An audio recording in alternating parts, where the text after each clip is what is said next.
The police chief of Ferguson, Missouri, says he's sorry. The city has been engulfed in turmoil following the shooting death of Michael Brown by Officer Darren Wilson. In the week since, this small Missouri town has been scarred by riots and protests and looting.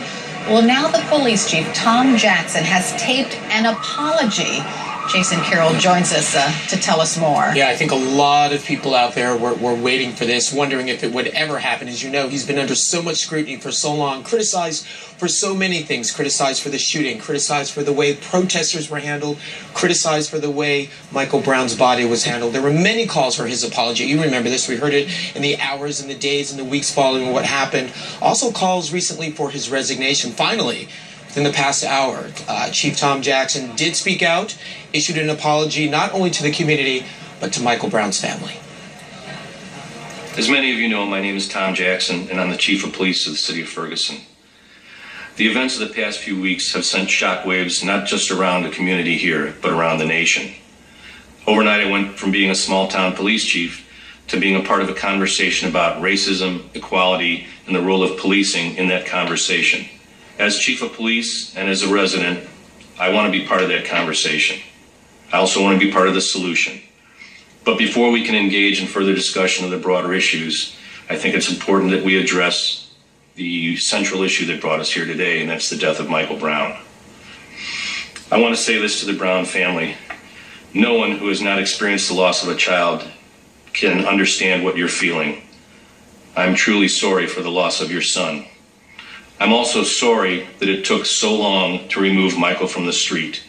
The time that it took involved very important work on the part of investigators who are trying to collect evidence and gain a true picture of what happened that day.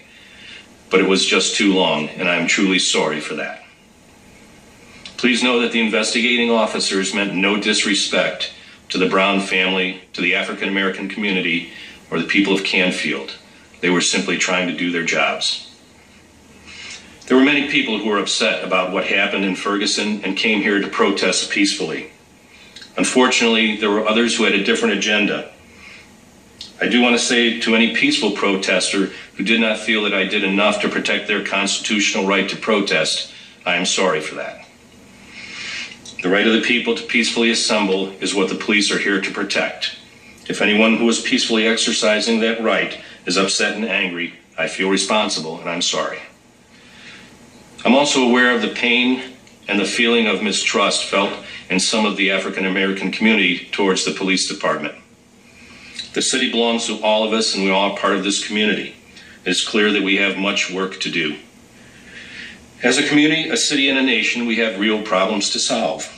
Not just in Ferguson, but the entire region and beyond. For any mistakes I have made, I take full responsibility. It's an honor to serve the city of Ferguson and the people who live there.